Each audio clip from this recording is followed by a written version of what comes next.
वाहिगुरु जी का खालसा श्री वाहिगुरु जी की फतेह। गुरु जी की प्यारी साध संगत जी, कुदरत ज्ञान चैनल विच आप सब जी का बहुत ज़्यादा स्वागत है। संगत जी, आप जी का बहुत शुकराना करते हाँ कि तुसी साडे चैनल नूं बहुत ज़्यादा प्यार दे रहे हो। संगत जी, अज भाई साहब भाई गुरइकबाल सिंह जी की लिखी हुई पुस्तक 9 विशेषताइयां श्री सुखमनी साहिब जी दियां पढ़ी, जिन्हां विचों कि इस पुस्तक की 5वीं विशेषताई दे विच एक साखी जिसनों कि पढ़ के बहुत ही ज़्यादा सकून मिलिया अते सुखमनी साहिब जी की गुरबाणी दे होर भी ज़्यादा विश्वास वधिया। संगत जी, विशेषताई सुखमनी साहिब जी दियां 9 विशेषताइयां भाई साहब भाई गुरइकबाल सिंह जी की पुस्तक है, जिस दे विचों कि 5वीं जिहड़ी विशेषता ही है कि किस तरह सुखमनी साहिब जी की गुरबाणी साडे लेख अते कर्म किस तरह बदलाउंदी है। संगत जी, आपां साखी शुरू करते हाँ ते आप जी के चरणों दे विच बेनती है कि तुसीं ये बाणी दे नाल जुड़ी हुई साखी नूं बहुत ध्यान दे नाल सुनना है ते कोशिश करना है कि इस नूं लाइक शेयर अते कमेंट भी जरूर करना है। संगत जी, इस तरह दीयां साखियां जो असीं पढ़दे हाँ वो सानूं गुरबाणी दे नाल जोड़न दी पूरी कोशिश करदियां हन। साखी शुरू करते हाँ। किसी दे घर विच एक पिंगला लड़का पैदा हो गया।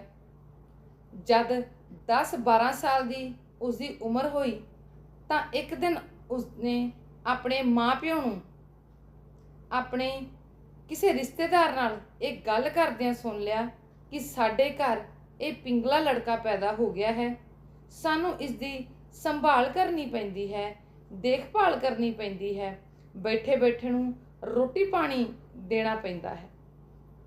वो बच्चा अध्यात्मक रुचि वाला सी। कहन लगा कि मैं तो रब दा दिता खांदा हाँ, मेरी सार संभाल करने वाला तो वो परमात्मा है, तुसी नहीं। घरदियां नूं उसदी ये गल सुन के बड़ा गुस्सा आया।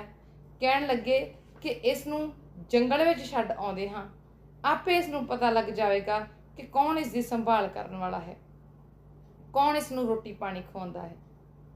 उस 10-12 साल दे पिंगले बच्चे तो तंग तां वो अगे ही सन। उसकी ऐसी गल सुन के उसनूं जंगल विच छड्ड आए।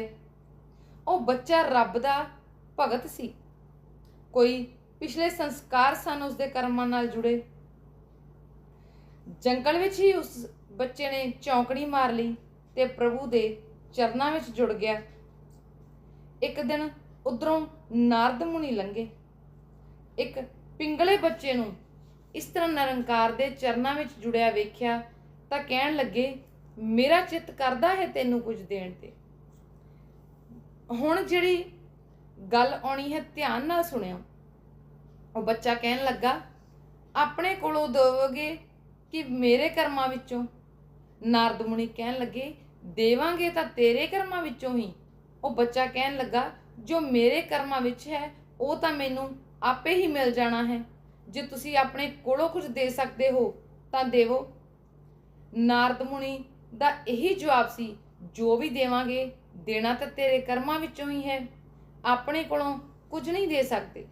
भाव कि जो कुछ कर्मां विच नहीं लिखिया वो नहीं मिल सकता, ਉਹੀ मिलना है जो कर्मां विच लिखिया है। पर धन साहिब श्री गुरु अर्जन देव जी साडे पंचम पातशाह शहीदां दे सरताज नूं जिन्ना भी धन कहिए थोड़ा है। इन्नी बख्शिश भरी है सुखमनी साहिब जी की बाणी विच कि जो दात कर्मां विच नहीं भी लिखी वो भी प्राप्त होंदी है। संगत जी, लोड़ है सिदक नाल भरोसे नाल सुखमनी साहिब जी का लड़ फड़न दी। जिहड़ा सुखमनी साहिब की बाणी नाल प्रीत करे, गुरु अपनी बख्शिश करके उसके कर्मां ते लकीर फेर दिंदा है। संगत जी, धन धन बाबा ईशर सिंह जी नूं किसी ने सवाल किया सी, कर्म वड्डे ने कि भगती, ते बाबा जी फरमाउण लगे जिस गुरु नानक ने ये दोवें चीज़ां बनाईयां हन उसके चरण फड़ लवो, वो वड्डा है। वो सब कुछ कर सकता है, वो कर्म भी बदला सकता है, जिधर भी कमी होवे वो पूरी कर सकता है। साडे धन धन प्यारे बाबा नंद सिंह जी महाराज भी फरमाउंदे हन कि जे सुखमनी साहिब दी गुरबाणी तुहाडे कोल है तां फिर काहदा घाटा। सुखमनी साहिब जी दी बाणी पढ़न नाल किन्नियां ते बख्शिशां होईयां हन, किन्नियां दियां झोलियां भरियां हन, किन्नियां दे कर्म बदले हन, ਇਹ ਆਪਾਂ ਮੂੰਹ ਨਾਲ ਬਿਆਨ ਨਹੀਂ ਕਰ ਸਕਦੇ। ਇੱਕ ਮਹਾਪੁਰਸ਼ ਹੋਏ ਹਨ ਭਾਈ ਰਾਮ ਕਿਸ਼ਨ ਜੀ। ਉਹਨਾਂ ਨੇ ਆਪਣੇ ਸਥਾਨ ਤੇ ਕੀਰਤਨ ਦੀਆਂ ਸ਼ਹਿਬਰਾਂ ਲਾਈਆਂ। ਗੁਰੂ ਘਰ ਦੇ ਕੀਰਤਨੀਏ ਭਾਈ ਭਾਗ ਸਿੰਘ ਨੇ ਵੀ ਕੀਰਤਨ ਦੀ ਸੇਵਾ ਕੀਤੀ। ਸਮਾਪਤੀ ਤੋਂ ਉਪਰੰਤ ਸਾਰੀ ਸੰਗਤ ਚਲੀ ਗਈ, ਪਰ ਭਾਈ ਭਾਗ ਸਿੰਘ ਤੇ ਉਹਨਾਂ ਦੀ ਪਤਨੀ ਨਾ ਗਏ। ਮਹਾਪੁਰਸ਼ ਨੇ ਨਾ ਜਾਣ ਦਾ ਕਾਰਨ ਪੁੱਛਿਆ ਤਾਂ ਕੋਲ ਬੈਠੇ ਭਾਈ ਕਰਮਦਾਸ ਜੀ ਨੇ ਬੇਨਤੀ ਕੀਤੀ ਕਿ ਬਾਬਾ ਜੀ 18 ਸਾਲ ਹੋ ਗਏ ਹਨ ਇਹਨਾਂ ਦੀ ਸ਼ਾਦੀ ਨੂੰ, ਪਰ ਗੋਦ ਹਜੇ ਵੀ ਸੁੰਨੀ ਹੈ। ਮਹਾਂਪੁਰਸ਼ ਅੱਗੋਂ ਮੁਸਕਰਾ ਕੇ ਕਹਿਣ ਲੱਗੇ, हैं गुरु के कीर्तनीय दी गोद खाली है, गुरु के कीर्तनीय दी संतान नहीं। कुछ समा रोक के बोले, गुरु के कीर्तनीय दी जड़ हरी, जड़ हरी।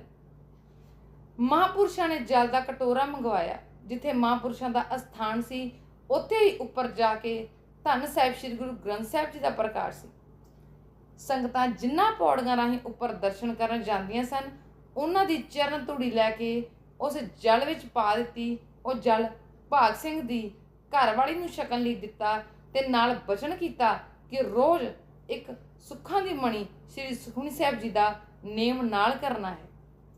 संगत जी समा बीतण ते भाई भाग सिंह दे गृह विखे भुचंगी दी दात प्राप्त हुई।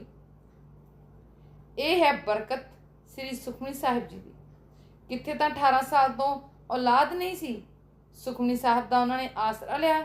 साल भर विच ही पुत्र की प्राप्ति हो गई। ये पुत्र रागी हीरा सिंह फिर बने। बड़ी इन्होंने कौम की सेवा की। संगत जी एक गल याद रखियो, गुरु दे सिखां दीयां रेखावां हत्थां ते जां मत्थे ते नहीं हन। धन धन साडे प्यारे बाबा नंद सिंह जी महाराज दे सेवादार होए हन कवि मधुसूदन सिंह जी। एक बारी वो दिल्ली विच किसी मित्र दे घर गए जो कि दिल्ली का बहुत वड्डा ज्योतिषी सी। गल्लां गल्लां विच कवि जी अपना हाथ अपने ज्योतिषी मित्र दे अगे करके कहन लगे, साडा भी हाथ वेख के दसो कि की लिखिया है। कहंदे हन वो ज्योतिषी जो दिल्ली का बहुत मशहूर मन्निया परमन्निया वड्डा ज्योतिषी सी, उसने कवि जी का हथ अपने दोवां हत्थां विच फड़ लिया ते अखां विच वैराग दे अथरू आ गए अते कहण लगा, कवि जी सिख दीयां रेखावां हत्थां ते नहीं हन। कवि भी हैरान हो के कहण लगे कि सिख दीयां रेखावां रब ने किधरे वखरियां लिखियां होईयां हन। वो ज्योतिषी कवि जी नूं धन साहिब श्री गुरु ग्रंथ साहिब जी के कमरे विच लै गया ते आखन लगा, जदों गुरु दा सिख अमृत वेले उठ के इशनान करके नितनेम राही जपजी साहब राही सुखमनी साहिब जी की बाणी राही जां किवें भी गुरु के चरनां विच जुड़न तो बाद अरदास करदा है कि सतगुर अज दा दिन सुख दा बताउणा, तां उस दिन दियां जिन्नियां माड़ियां रेखावां हुंदियां हन वो धन साहिब श्री गुरु ग्रंथ साहिब जी के चरनां विच आ जांदियां हन। सुखमनी साहिब जी की बाणी का नेमी है। सुखमनी साहिब जी की बाणी नाल अंदरों प्रेम करता है। जिस दी सुखमनी साहिब जी की बाणी खुराक बन गई है, उस दियां माड़ियां रेखावां गुरु अपने चरनां विच लै लैंदा है। संगत जी कवि जी ज्योतिषी की यह गल सुन के बड़े हैरान हो के पुछण लगे कि तुसी इन्ने वड्डे ज्योतिषी होण दे बावजूद ये गल कह रहे हो ते फिर तुसी ये धंधा क्यों कर रहे हो। अगों ज्योतिषी कहन लगा कि दिल्ली के लोगों कोल माया बहुत है, मैं तो केवल माया लुटन वास्ते धंधा कर रहा हाँ, क्योंकि लोगों में अंधविश्वास बहुत है ते मैं कि बहुत सारे पंडित ज्योतिषी इस गल का फायदा उठा। संगत जी ये साखी सुखमनी साहिब जी की महानता के नाल जुड़ी हुई है कि किस तरह श्री सुखमनी साहिब जी का ਜਾਪ ਕਰਨ ਦੇ ਨਾਲ ਹੱਥ ਤੇ ਮੱਥੇ ਦੀਆਂ ਰੇਖਾਵਾਂ ਧੰਨ ਸਾਹਿਬ ਸ੍ਰੀ ਗ੍ਰੰਥ ਸਾਹਿਬ ਜੀ ਦੇ ਚਰਨਾਂ ਵਿੱਚ ਜਾ ਪਹੁੰਚਦੀਆਂ ਹਨ ਅਤੇ ਸਤਿਗੁਰ ਸੱਚੇ ਪਾਤਸ਼ਾਹ ਜੀ ਸਾਡੇ ਲੇਖ ਬਦਲਾ ਦਿੰਦੇ ਹਨ। ਸੰਗਤ ਜੀ, ਪੱਕਾ ਨੇਮੀ ਹੋਵੇ, ਸੁਖਮਨੀ ਸਾਹਿਬ ਜੀ ਦਾ ਪਾਠ ਜ਼ਰੂਰ ਕਰਦਾ ਹੋਵੇ, ਸਤਿਗੁਰ ਸੱਚੇ ਪਾਤਸ਼ਾਹ ਉਸ 'ਤੇ ਬਹੁਤ ਮਿਹਰ ਕਰਦੇ ਹਨ। ਸੰਗਤ ਜੀ, ਸੋ ਸੰਗਤ ਜੀ, ਇੱਥੇ ਆਪਾਂ ਸਾਖੀ ਸਮਾਪਤ ਕਰਦੇ ਹਾਂ। ਇਹ ਸਾਖੀ ਆਪ ਜੀ ਦੇ ਨਾਲ ਸਾਂਝੀ ਕਰਦੇ ਹਾਂ। ਜੇ ਕੋਈ ਭੁੱਲ ਹੋ ਗਈ ਤਾਂ ਦੋਵੇਂ ਹੱਥ ਜੋੜ ਕੇ ਆਪ ਜੀ ਤੋਂ ਮਾफ़ੀ ਮੰਗਦੇ ਹਾਂ, ਮਾफ़ ਕਰ ਦੇਣਾ। ਕੱਲ੍ਹ ਨੂੰ ਫਿਰ ਇੱਕ ਨਵੀਂ ਸਾਖੀ ਦੇ ਨਾਲ ਹਾਜ਼ਰ ਹੋਵਾਂਗੇ। ਤਦ ਤੱਕ ਲਈ ਦੋਵੇਂ ਹੱਥ ਜੋੜ ਕੇ ਫਤਿਹ ਬੁਲਾਈਏ। ਵਾਹਿਗੁਰੂ ਜੀ ਕਾ ਖਾਲਸਾ, ਸ਼੍ਰੀ ਵਾਹਿਗੁਰੂ ਜੀ ਕੀ ਫਤਿਹ।